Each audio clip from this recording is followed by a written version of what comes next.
할렐루야. 오늘 말씀을 통해서도 주님께서 우리에게 주시는 은혜가 있을 줄로 믿습니다. 오늘은 광복절입니다. 혹시 여러분들 태극기를 다셨나요? 요즘은 국가기념일에 태극기를 다시는 분들이 많지 않은 것 같습니다. 오래전에 제가 조치원 근방에 양활이라고 하는 곳에서 목회를 했습니다. 지금은 세종시로 그렇게 개발이 되어서 교회는 다른 곳으로 이주를 했습니다. 당시에는 벽돌로 지은 아주 작은 교회였습니다. 그곳에 임경복 권사님이라고 하는 분이 계셨는데 이분은 인품도 좋으셨고 아주 신실한 권사님이셨습니다.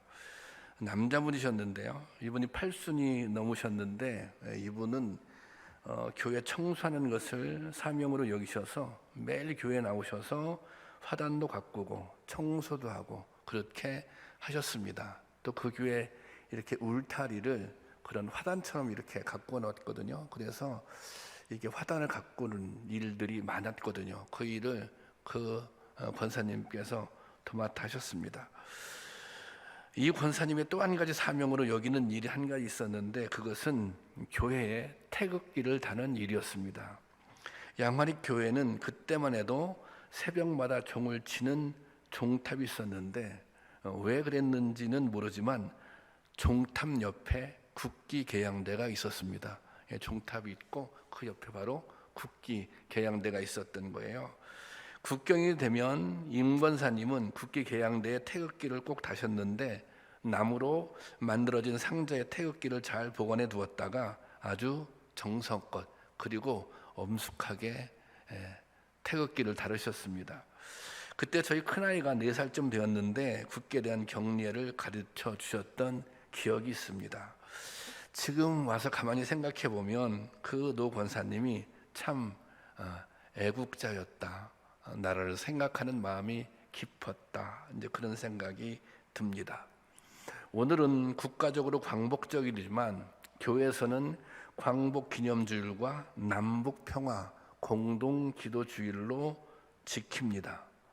코로나19로 전 세계가 위기를 겪고 있고 우리나라도 경제, 교육, 사회, 정치 전반에 어려움을 겪고 있는데 이 시기에 나라와 민족을 생각하며 더 기도할 수 있는 주일이 되기를 바랍니다. 우리나라는 단일 민족 국가 중에는 세계에서 유일한 분단 국가입니다. 2차 세계대전 후 이념으로 인해 나라가 분단된 나라는 우리나라를 포함해서 독일, 베트남, 예멘 이렇게 4개의 나라였습니다. 그중 독일, 베트남, 예멘은 통일이 되었고 우리나라는 아직 통일을 이루지 못하고 있습니다. 그래서 단일 민족 국가 중에 세계 유일의 분단 국가로 남게 된 것입니다. 이 분단 상태로 살아간다고 하는 것은 사실 엄청난 긴장 속에서 살아가는 것입니다. 우리나라는 1945년에 일제 강점으로부터 해방이 되었습니다. 그런데 이 해방이 완전한 민족 해방이 되지 못하고 남쪽과 북쪽의 미군과 소련이 주둔하게 됩니다. 그리고 이것이 결국 6.25라고 하는 비극적인 민족 전쟁으로 이어집니다.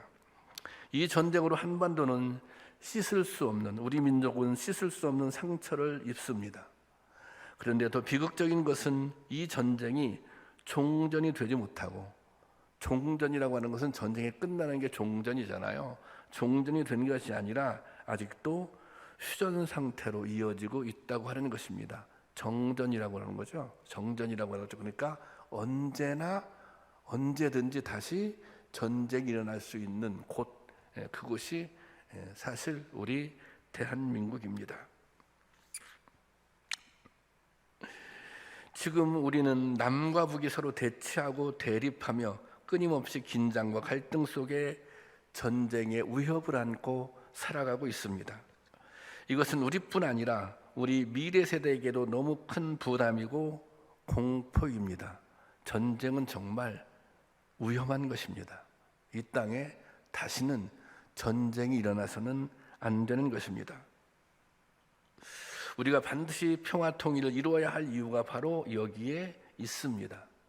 할 수만 있다면 우리 세대가 다 지나가기 전에 통일을 이루어 우리의 다음 세대는 전쟁의 위협과 공포가 없는 평화로운 나라에서 살게 해주는 것이 우리의 과제이고 염원인 것입니다. 노래의 가사말처럼 그래서 우리의 소원은 통일이고 꿈에도 소원은 통일인 것입니다. 우리가 기도할 때 나라와 민족을 위해서 중보하고 기도하는데 전쟁의 위협에서 벗어나기 위해 우리의 다음 세대들은 전쟁의 위협이 없는 평화로운 미래를 물려주기 위해 우리가 더욱 기도해야 하는 것입니다. 무엇보다 대립과 증오, 전쟁은 하나님이 원하시는 것이 아닙니다. 예수님은 무엇보다 화평을 강조하셨고 스스로 화목제물이 되기 위해 십자가에 달려 돌아가셨습니다. 예수님께서 화목제물이 되기 위해서 십자가에 돌아가셨습니다. 에베소서 2장 14절의 말씀인데요, 다 같이 읽어보겠습니다. 시작. 그는 우리의 화평이신지라 둘로 하나를 만드사 원수된 것을 곧 중간에 막힌 담을 자기 육체로 허시고. 갈라진 둘을 하나로 만들기 위해서, 원수된 것을 헐기 위해서, 막힌 담을 헐기 위해서 십자가에 못 박혀 돌아가신 것입니다. 예수님은 죄악으로 인해 하나님과 인간 사이에 막힌 담을 허시고 인간과 인간 사이의 증오와 대립을 평화로 바꾸기를 원하셨습니다. 그래서 당신의 몸을 화목 제물로, 평화의 제물로 내어주신 것입니다. 뿐만 아니라 주님께서는 우리에게도 화목케 하는 사명을 주셨습니다. 고린도 후서 5장 18절 말씀인데요, 다 같이 읽을까요? 시작. 모든 것이 하나님께로부터 났으며 그가 그리스도로 말미암아 우리를 자기와 화목하게 하시고 또 우리에게 화목케 하는 직분을 허락해 주셨으니, 예수님께서 우리로 하여금 하나님과 화목케 하시고 우리들에게 화목케 하는 직책을 허락해 주셨다는 것입니다. 그러므로 모든 성도들은 이 땅에 평화를 위해 기도하고 헌신할 사명이 있는 것입니다. 오늘 우리 사회는, 오늘 대한민국은 남북 문제뿐만 아니라 지역, 세대, 노사, 이념으로 인한 갈등과 대립이 극도로 첨예하게 나타나고 있습니다. 특정한 몇 사람이 아니라 거의 모든 국민들이 분열과 대립을 경험하며 살아가고 있습니다. 그렇지 않습니까? 이처럼 공동체 안에 분열과 대립이 있고 갈등이 있다면 그 문제를 위해 기도하며 해결을 모색하는 것이 성도의 사명, 교회의 사명인 것입니다. 여러분, 그런데 이것이 쉽게 할 수 있는 일이 아닙니다. 때로는 우리가 대립의 당사자가 되기도 하고 중간에서 갈등을 해결해야 할 역할을 맡게 되기도 하는데, 그렇잖아요. 갈등의 당사자가 되기도 하고 또 중간에서 뭔가 중재해서 뭐 대립 있을 때 이렇게 화해시켜 보려고 하고 뭐 그런 시도를 하잖아요. 근데 이게 어렵습니다. 왜 어렵습니까? 사람 사이의 관계보다 더 어려운 것이 없기 때문입니다. 세상에 가장 어려운 것이 사람과 사람 사이의 관계인 것 같습니다. 어떻게 하면 이 화평케 하는 사명을 잘 감당할 수 있겠습니까? 이 분열의 시대, 이 갈등의 시대, 이 대립의 시대를 살아가면서 우리가 어떻게 하면 주님께서 우리에게 명령하신 이 화평의 지책을 감당하며 살아갈 수 있겠습니까? 이것은 오늘날 교회에게 또 성도들에게 주어진 너무 중요한 사명입니다. 본문에서 에서와 야곱이 등장하는데 이 두 사람은 갈등과 대립 해결의 가장 분명한 예시가 되는 인물입니다. 에서가 형을 죽이려고 하잖아요. 원수처럼. 그런데 또 극적으로 화해하잖아요. 그래서 이런 이 모델 같은 거죠. 어떻게 화해를 이룰 수 있는지, 어떻게 하면 화해가 가능한지. 성경을 통틀어 이처럼 극단적인 대립과 갈등 그리고 화해를 보여주는 인물들이 없습니다. 아시는 대로 야곱과 에서는 쌍둥이 형제입니다. 그런데 야곱이 아버지 이삭과 형 에서를 속이고 장자권을 가로챕니다. 에서가 분노해서 야곱을 죽이려고 하자 야곱은 삼촌 라반의 집으로 도망을 칩니다.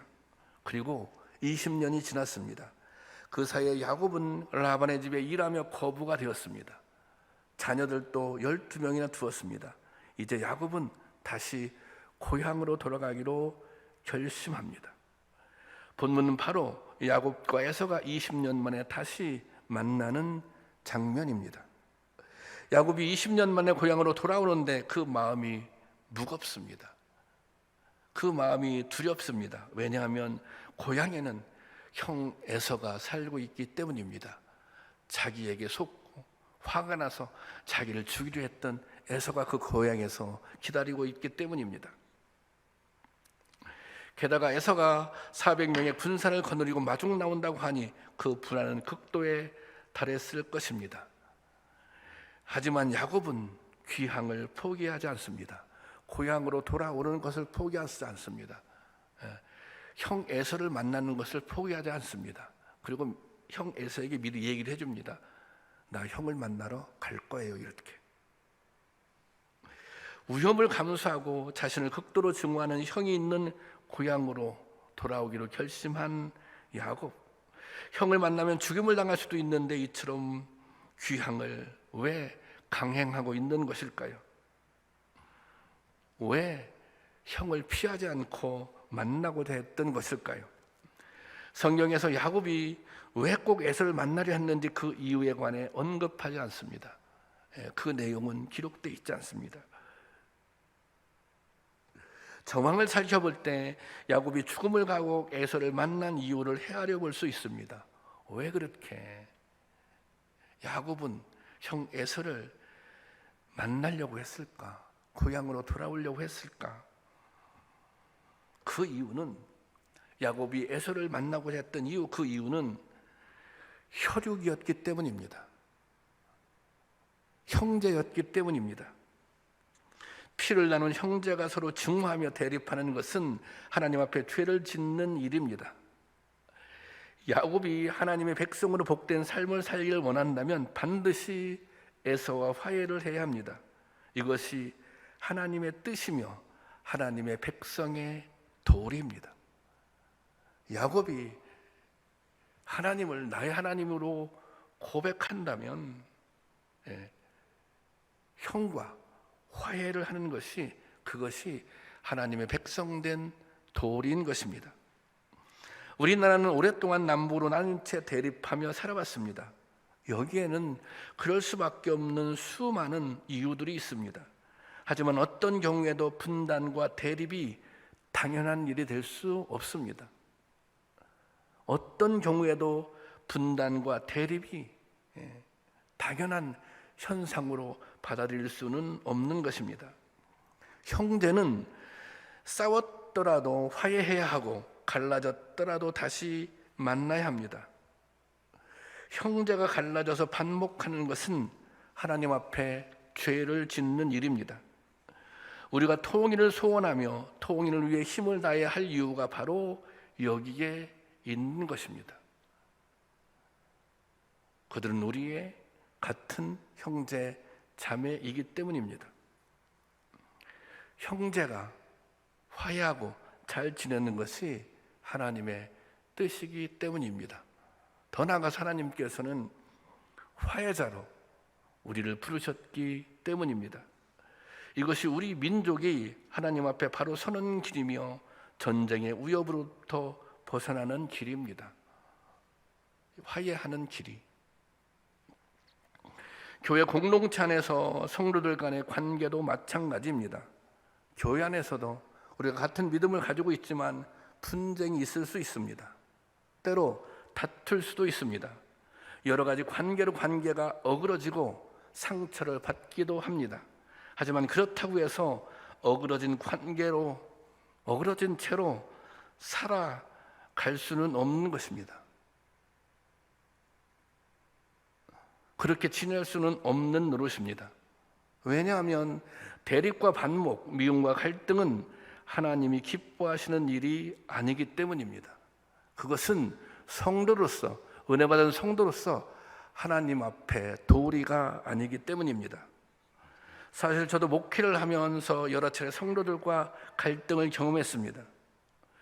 제가 미숙해서 갈등이 생기기도 하고 또 상대방에 대한 이해가 부족해서 오해를 한 적도 있습니다.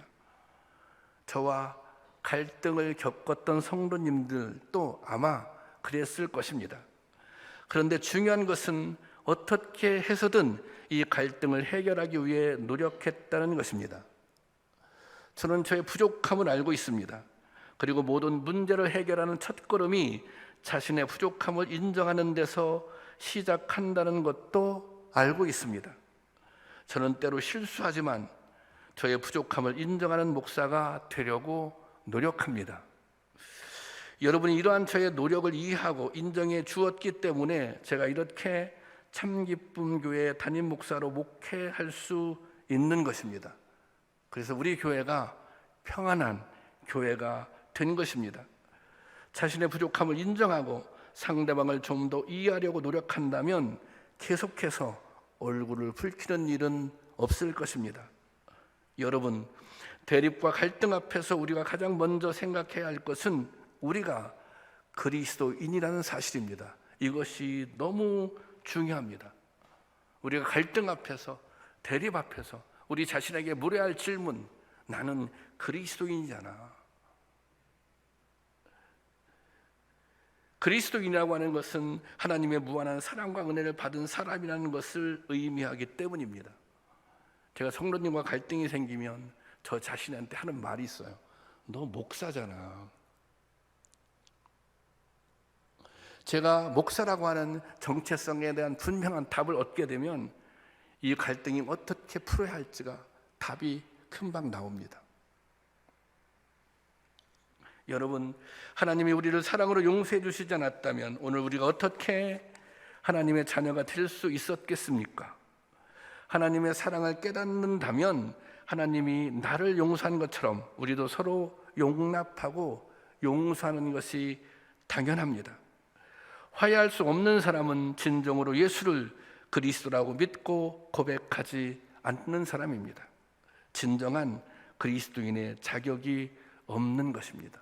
어떤 사람은 화해할 줄 모르는 사람은, 용납할 줄 모르는 사람은, 그러므로 공동체 안에서 모든 형제 자매와 화목할 수 있기를, 더 나아가서 여러분의 이웃들과도 화목할 수 있기를, 그리고 화목케 하는 이 직책을 잘 감당할 수 있기를 주님의 이름으로 축원합니다. 여러분, 하나님은 미움이 아니라 용서를, 대립이 아니라 화해를 원하십니다. 그리고 이것을 이룰 사명을 우리에게 맡기셨습니다. 하나님이 주신 화목케 하는 직분을 온전히 감당할 수 있는 은혜가 우리에게 있기를 바랍니다. 야곱과 에서의 만남은 팽팽한 긴장감 속에 이루어집니다. 하지만 막상 에서와 야곱이 만나는 장면은 치열했던 대립보다 더 극적인 상황이 벌어집니다. 너무 극적인 상황이 벌어집니다. 너무 극적인 상황이 전개됩니다. 에서는 달려와 야곱을 끌어안고 입을 맞추며 눈물로 맞아줍니다. 성경은 둘이 서로 끌어안고 울었다고 기록하고 있습니다. 오늘 본문 4절입니다. 한번 볼까요? 제가 볼게요. 에서가 달려와서 그를 맞이하여 안고 목을 어긋맞춰 꽉 껴안았던 거 아닙니까? 입을 맞추고 서로 우니라. 에서가 누굽니까? 야곱을 죽이려고 했던 형입니다. 그런데 그를 껴안고 지금 울고 있는 것입니다. 에서의 입장에서 야곱은 한 번 손을 보아야 마땅할 만큼 깊은 상처를 입힌 사람입니다. 그렇지 않습니까? 어떤 식으로든 자식이 당한 상처와 손해를 보상받아야 마땅한 존재입니다. 그러나 에서는 그 어떤 조건도 달지 않고 야곱을 맞아줍니다. 너 과거에 나한테 이렇게 했지? 너 한번 혼나야 돼. 너 그거 보상해야 돼. 이런 조건을 달지 않습니다. 어떤 조건 없이 야곱을 맞아줍니다. 섭섭했던 과거를 떠올려 시시비비를 가리고 있지 않습니다. 만일 에서가 시시비비를 가리기로 마음먹었다면 서로 부둥켜 안고 입맞추며 우는 화해는 불가능했을 것입니다. 야곱과 에서가 서로 화해할 수 있었던 것은 조건 없이 서로를 수용했기 때문입니다. 이것은 모든 관계 회복에 공통으로 적용되는 화해의 방법입니다. 그래서 때로 화해는 용납이 필요합니다. 화해에는 희생도 필요합니다. 그래서 예수님께서 십자가에 못 박혀 돌아가시는 거예요. 화해에는 희생이 필요한 거예요. 때로는 그것을 예수님이 몸소 보여주신 것입니다. 과거를 따지고 잘잘못을 따지고 이해를 따지면 화해는 불가능한 것입니다. 때로는 손해를 보더라도, 때로는 자존심이 상하더라도 우리는 평화를 이루는 사람이 되어야 하는 것입니다. 상대방의 잘못을 알고 있지만 수용하고 용서해 주어야 화해가 이루어지는 것입니다. 주님은 당신께서 우리를 용서하고 은혜를 베풀어 주신 것처럼 우리도 그렇게 하라고 말씀하십니다. 골로새서 3장 13절 말씀입니다. 함께 보겠습니다. 누가 누구에게 불만, 다 함께 시작. 누가 누구에게 불만이 있거든 서로 용납하여 피차 용서하되 주께서 너희를 용서하신 것 같이 너희도 그리하고. 누가 누구에게 불만이 있거든 서로 용납하여 피차 용서하되. 왜 그렇게 해야 돼요? 주님께서 너희에게 용서하신 것 같이 너희도 그렇게 해라. 너희가 그렇게 용서를 받은 것처럼, 너희가 그렇게 은혜를 받은 것처럼 너희를 또 은혜를 베풀라고 말씀하고 있습니다. 여러분, 화해를 위해 최선을 다한 야곱과 진심으로 야곱을 받아들인 에서의 모습에서 화해의 한 방법을 배울 수 있는 것입니다. 상대방이 잘못했어도 용서해 줄 수 있어야 합니다. 주님께서 우리에게 은혜 베푼 것처럼 이웃에게도 그럴 수 있어야 합니다. 그런 은혜가 우리에게도 있기를 주님의 이름으로 축원합니다. 야곱과 에서의 화해에서 주목해 볼 또 한 가지는 야곱의 노력입니다. 야곱은 형과 만남의 두려움을 가지고 있었습니다. 형과의 화해가 실패로 돌아간다면 자신뿐 아니라 온 가족이 해를 입을 수 있기 때문입니다. 그래서 야곱은 여러 가지 궁리하고 준비를 합니다. 야곱은 똑똑한 사람입니다. 야곱은 나쁘게 얘기하면 술수가 뛰어난 사람입니다. 그래서 장자권도 빼앗고, 그래서 이 삼촌 라반의 집에서도 자기의 부를 축적할 수 있었던 것입니다. 하지만 이 형과의 화해 앞에서 인간적인 지혜로 완전한 방법을 찾을 수가 없었던 것입니다. 이젠 더 이상 어떤 술수를 써서 형과 화해를 이룰 수는 없는 거예요. 야곱은 그렇게 생각한 것입니다. 결국 야곱이 깨달은 것은 하나님의 도우심을 구하는 것입니다. 그는 하나님 앞에 온 힘을 다해 구했습니다. 환도뼈가 부러지는 고통까지 감수했습니다. 결국 하나님은 그에게 새 이름을 지어주십니다. 여러분, 이거 아십니까? 야곱이 에서를 만나서, 오늘 우리가 읽은 본문은 야곱이 에서를 만나서 화해를 이루는 내용이에요. 그런데 그 전에 어떤 일이 있어요? 야곱이 하나님을 만나는 장면이 있습니다. 32장에 하나님을 만나요. 환도뼈가 부러지고 하나님을 만나고, 그래서 이 새로운 이름을 지어줘요. 창세기 32장 28절 말씀입니다. 다 같이 보겠습니다. 시작. 그가 이르되 내 이름을 다시는 야곱이라 부를 것이 아니요 이스라엘이라 부를 것이니 이는 내가 하나님과 및 사람들과 겨루어 이겼음이라. 여러분, 이제 이름이 바뀌잖아요. 하나님께서 너는 더 이상 야곱이 아니야, 이제 너의 이름은 이스라엘이야. 여러분, 야곱이라고 하는 이름은 사기꾼이라는 뜻입니다. 그는 불화를 만들고 다른 사람에게 신뢰받지 못하는 인생을 살았습니다. 외삼촌 라반도 그를 의심하고 경계했습니다. 하지만 이스라엘은 하나님의 사람이라는 뜻입니다. 이제는 사기꾼 야곱이 아니라 불화를 만들고 사람들에게 신뢰받지 못하는 그런 야곱이 아니라 이제는 하나님의 사람이 되었다는 것입니다. 사기꾼 야곱이 평화를 만들고 눈물을 씻어주는 사람으로 새롭게 세움을 받은 것입니다. 하나님을 만난 후에, 그 후에 야곱은 용기를 내어 에서에게 다가간 것입니다. 그것이 오늘 본문 내용입니다. 야곱은 7번씩이나 엎드려 절을 하며 화해를 위해 모든 노력을 다할 수 있었던 것은 그가 하나님의 사람으로 거듭났기 때문입니다. 미움 대신에 사랑을 품고 원망 대신에 서로를 위하는 마음을 가지는 것은 사실 인간의 노력과 의지만으로는 부족합니다. 우리가 사랑하고 싶지만 우리의 사랑은 한계가 있는 거예요. 우리가 용서하고 싶지만 우리의 용서에는 한계가 있는 것입니다. 우리가 원망하지 않고 그 원망을 이겨내고 싶지만 그런 노력, 인간적인 노력에는 한계가 있는 거예요. 우리의 의지만으로는 부족한 것입니다. 뭐가 필요해요? 하나님이 주시는 은혜가 필요한 것입니다. 하나님이 주시는 은혜를 덧입어야 사랑할 수 있어요. 제대로 용서할 수 있어요. 원망의 마음을 접어낼 수 있는 것입니다. 야곱은 형에게 화해를 청하기 이전에, 형을 만나기 이전에 하나님을 만나서 하나님의 사람으로 거듭나서 지금 형에게 다가가고 있는 것입니다.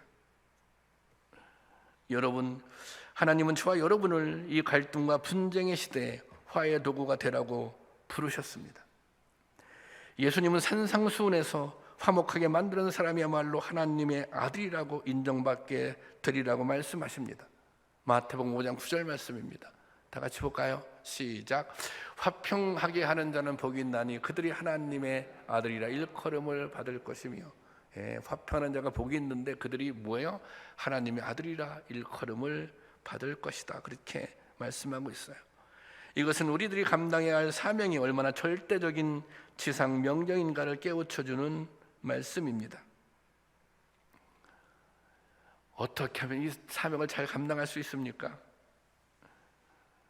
우리가 야곱을 보면서 먼저 하나님의 사람으로 거듭나야, 하나님의 은혜를 경험하야 이 화평케 하는 직책, 이 사명을 잘 감당할 수 있다는 것입니다.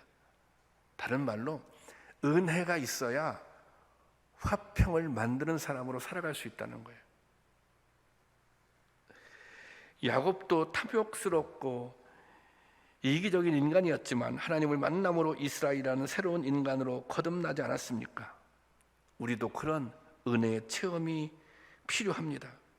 화해는 나를 굴복시키고 나를 부정하고 겸손한 섬김의 자리로 내려갈 때 비로소 얻어지는 것입니다.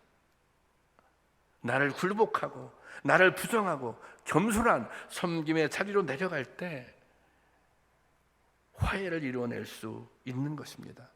여러분, 주님께서는 오늘 우리가 화평을 위한 사명을 감당하기를 원하십니다.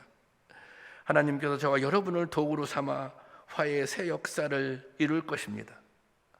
이웃과의 관계 속에서 또 우리 공동체 안에서 분쟁을 없애고 화해를 이루는 도구가 될 수 있기를 바랍니다.